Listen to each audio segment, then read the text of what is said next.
유전자의 스위치를 켜는 힘, 생각이 몸을 바꿉니다. 여러분 반갑습니다. 우리는 지난 시간 동안 우리 몸을 괴롭히는 염증, 독소, 그리고 무너진 리듬에 대해 이야기했습니다. 그리고 오늘은 그 모든 것을 관장하는 가장 높은 곳, 사령탑에 대한 이야기를 하려 합니다. 본격적인 이야기에 앞서 질문 하나를 드리고 싶습니다. 여러분은 운명을 믿으시나요? 점집에서 말하는 팔자 타령을 이야기하는 게 아닙니다. 태어날 때부터 내 몸속에 새겨진 바코드, 바로 유전자, DNA 이야기입니다. 아유, 우리 집안은 대대로 혈압이 높아. 나도 조심해야지.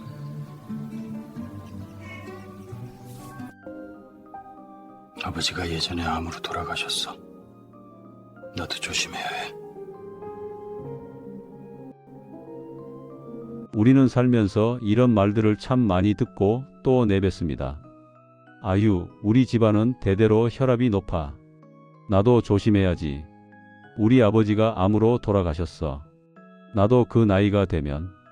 나는 원래 뼈가 약하게 태어났어. 나는 원래 살이 잘 찌는 체질이야.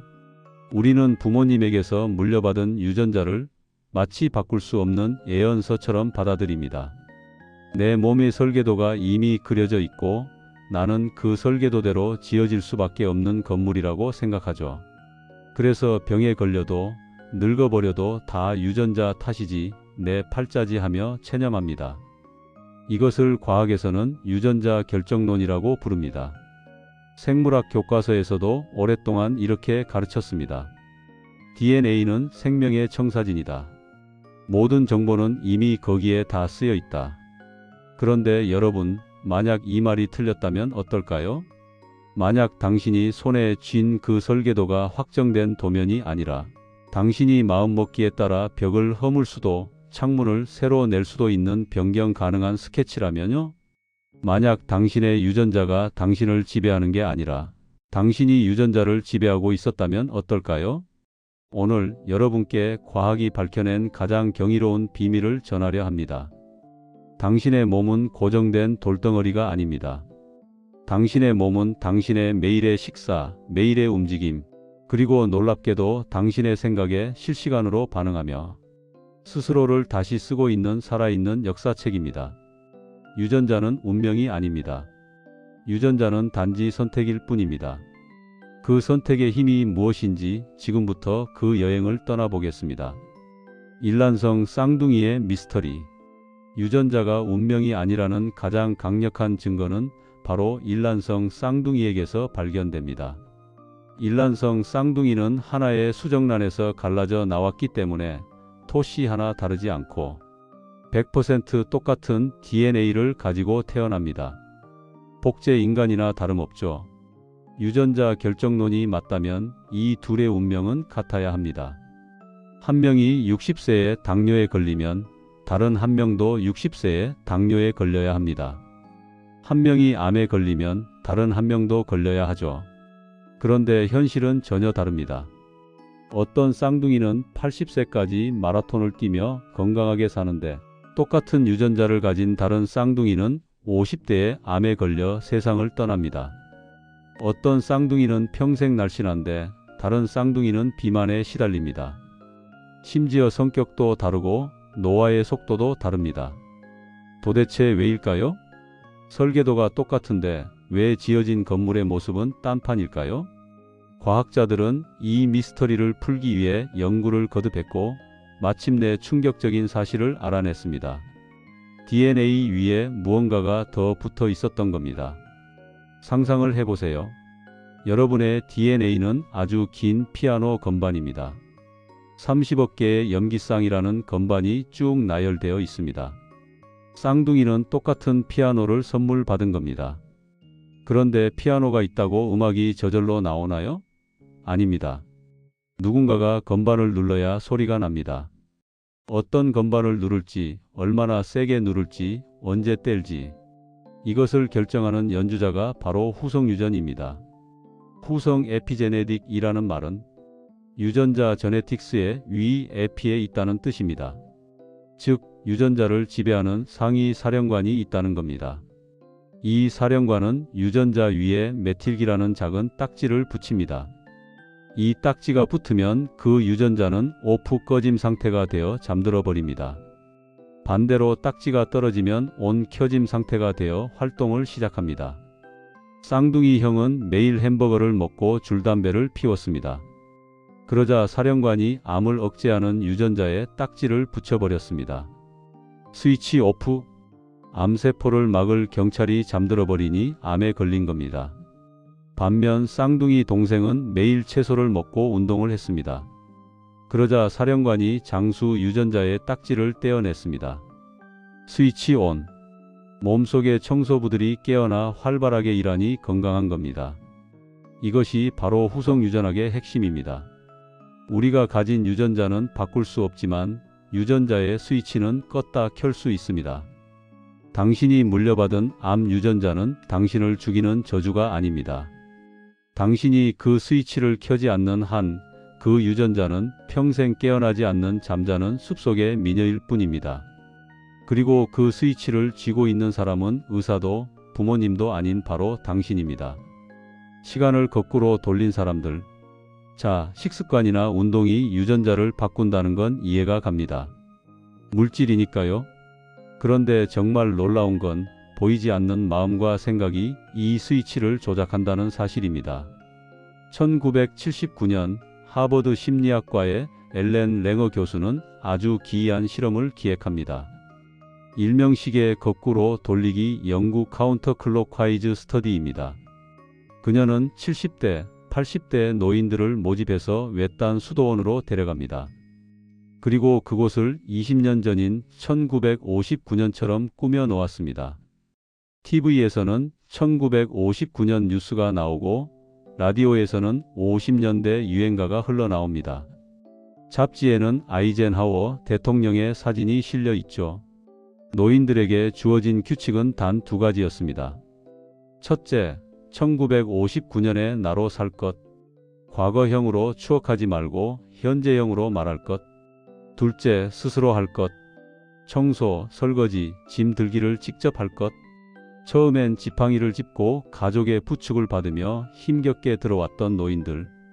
그들은 일주일 동안 자신이 20년 젊어졌다고 완벽하게 연기하며 살았습니다. 1959년의 정치 이야기를 하고 당시의 농담을 주고받으며 스스로를 젊은이라고 믿었습니다. 일주일 뒤 어떤 일이 벌어졌을까요? 결과는 의학계를 발칵 뒤집어 놓았습니다. 노인들의 시력과 청력이 좋아졌습니다. 관절의 유연성이 늘어났고 악력이 세졌습니다. 심지어 지능 지수 IQ까지 높아졌습니다. 가장 놀라운 건 외모였습니다. 실험 전후 사진을 모르는 사람들에게 보여줬더니 실험 후의 사진을 보고 평균 3년은 더 젊어 보인다고 답했습니다. 수술을 한 것도 약을 먹은 것도 아닙니다. 단지 일주일 동안 나는 젊다고 믿고 젊은이처럼 행동했을 뿐입니다. 그들의 뇌가 지금 1959년이네? 그럼 내 몸도 그에 맞춰야지 라고 착각을 일으키자 몸속의 세포들이 그 믿음에 반응해 회춘 스위치를 켜버린 것입니다. 이 실험은 우리에게 묵직한 질문을 던집니다. 우리는 정말 시간이 흘러서 늙는 걸까요? 아니면 나는 늙었어, 이제 끝났어 라는 마음의 체념이 우리를 늙게 만드는 걸까요? 우리의 세포는 주인의 시간을 엿듣고 있습니다.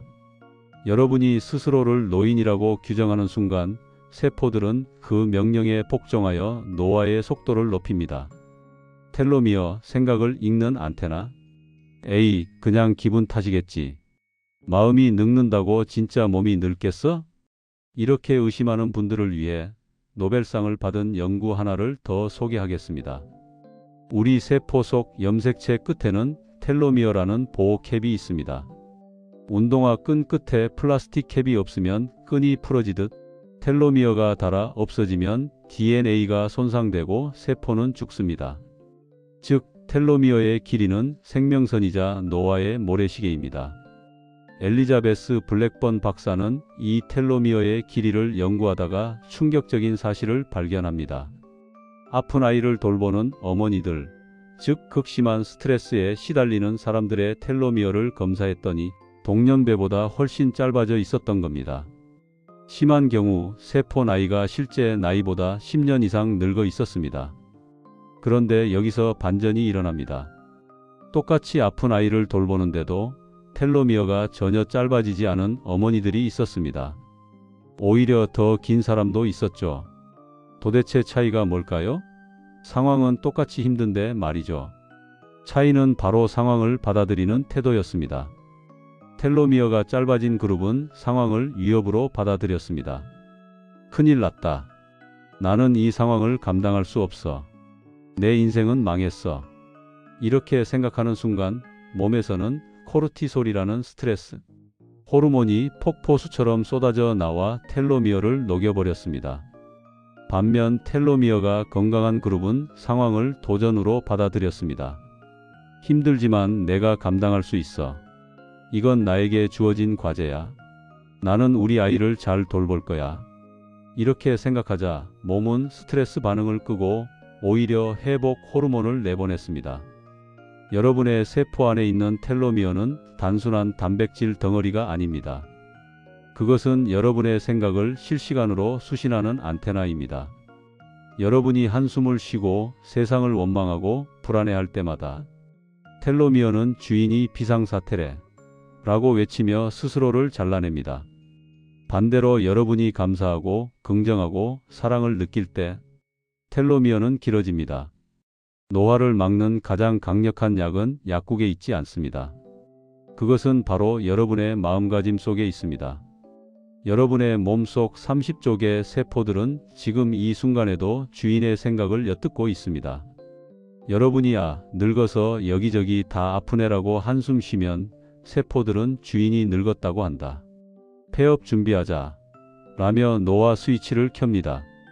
반대로 오늘 날씨 참 좋다. 몸이 가볍네라고 생각하면 세포들은 주인이 살만하다고 한다. 재생 공장을 돌려라 라며 회복 스위치를 켭니다. 뇌 속에 있는 약국, 위약 효과. 마음이 몸을 바꾼다는 또 하나의 강력한 증거, 바로 플라시보 효과, 위약 효과입니다. 의사가 환자에게 가짜 밀가루 약을 주면서 이건 최신 개발된 강력한 진통제입니다 라고 말합니다. 환자가 그 말을 100% 믿고 약을 먹으면 놀랍게도 진짜 진통제를 먹은 것과 똑같이 뇌에서 통증이 사라집니다. 어떻게 이런 일이 가능할까요? 환자가 나는 이제 안 아플 거야 라고 굳게 믿는 순간 뇌는 그 믿음을 현실로 만들기 위해 천연 진통제 엔도르핀을 스스로 합성해서 뿌려버립니다. 우리 뇌 안에는 이미 모르핀보다 강력한 진통제, 항암제, 항우울제를 만드는 비밀 약국이 존재합니다. 그리고 이 약국의 문을 여는 열쇠는 오직 믿음입니다. 반대의 경우도 있습니다. 노시보 효과입니다. 냉동 창고에 갇힌 사람이 나는 얼어 죽을 거야 라고 공포에 떨다가 실제로는 냉동기가 꺼져 있어 춥지 않았는데도 저체온증 증상을 보이며 사망한 사례가 있습니다. 공포라는 믿음이 몸의 체온 조절 장치마저 꺼버린 것이죠. 여러분은 평소에 어떤 약을 드시고 계십니까? 나는 늙었어. 나는 약해.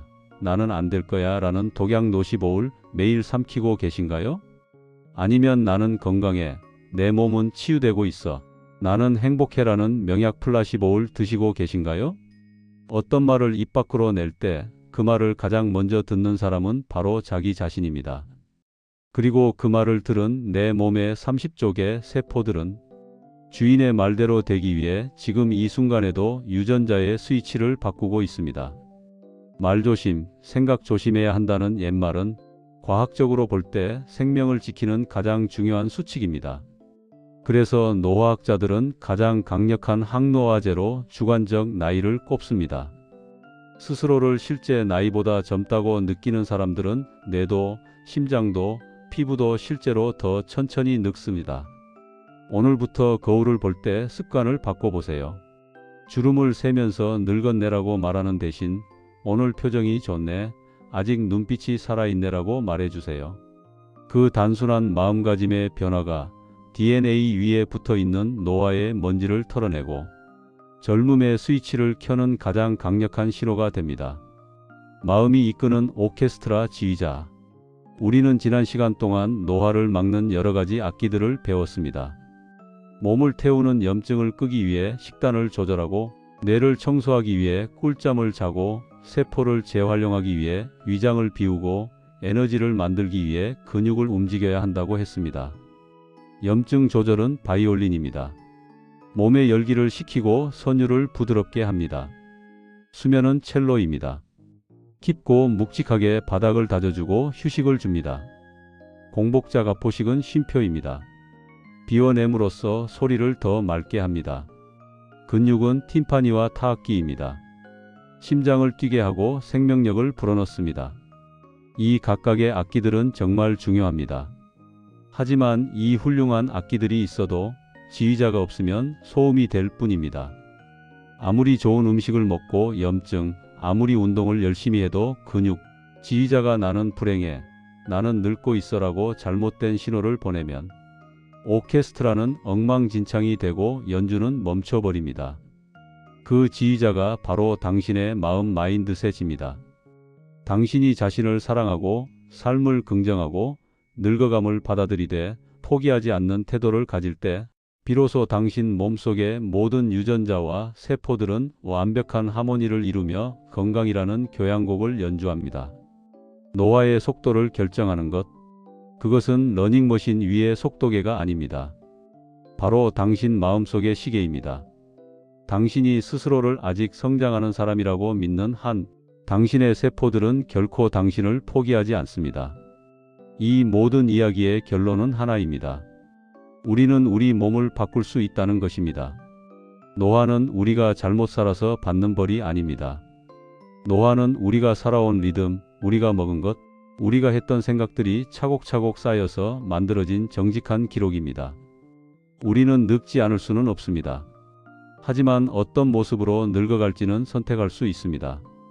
노화는 싸워서 이겨야 할 적이 아니라 매일매일 내 몸의 소리를 듣고 조금씩 속도를 맞추고 다정하게 돌봐줘야 할 조율의 대상입니다. 여러분의 몸은 여러분이 생각하는 것보다 훨씬 똑똑하고 회복할 준비가 되어 있습니다. 이제 그 회복의 지휘봉은 여러분의 손에 있습니다. 여러분의 남은 삶이 노화라는 두려움 대신 성숙이라는 아름다운 음악으로 채워지기를 진심으로 응원합니다. 당신이라는 예술 작품, 여러분께 아주 중요한 말씀을 드리고 싶습니다. 우리는 모두 늙습니다. 그것은 해가 지고 계절이 바뀌는 것처럼 자연스러운 우주의 섭리입니다. 하지만 어떻게 늙을 것인가는 신이 우리에게 남겨준 유일한 자유이자 권한입니다. 어떤 사람은 노화를 쇠퇴라고 부르며 두려워합니다. 하지만 어떤 사람은 노화를 완성이라고 부르며 즐깁니다. 늙어가는 당신의 얼굴에 새겨진 주름은 당신이 찡그렸던 날보다 웃었던 날이 더 많았음을 보여주는 훈장이 되어야 합니다. 당신의 약해진 무릎은 당신이 그만큼 부지런히 세상을 누비며 사랑하는 사람들을 위해 뛰었음을 보여주는 증거가 되어야 합니다. 이제 유전자는 운명이라는 낡은 생각을 버리십시오. 당신은 당신의 유전자를 지휘하는 마에스트로입니다. 오늘 당신이 먹는 밥, 오늘 당신이 걷는 걸음, 그리고 지금 당신이 품고 있는 그 생각이 내일의 당신을 만듭니다. 노화는 싸움이 아닙니다. 노화는 내 몸과 마음, 그리고 내 삶이 하나가 되어가는 아름다운 조율입니다. 여러분의 앞으로의 삶이 어제보다 더 지혜롭고 더 건강하고 더 아름답게 무르익어 가기를 AI 건강 스튜디오 모두는 온 마음을 다해 응원하겠습니다. 여러분의 삶은 여러분이 생각하는 대로 이루어집니다. 고맙습니다. AI 건강 스튜디오는 최신 인공지능 기술을 기반으로 우리가 일상에서 꼭 알아야 할 건강 정보를 쉽고 정확하게 분석하여 전달하는 건강 전문 채널입니다.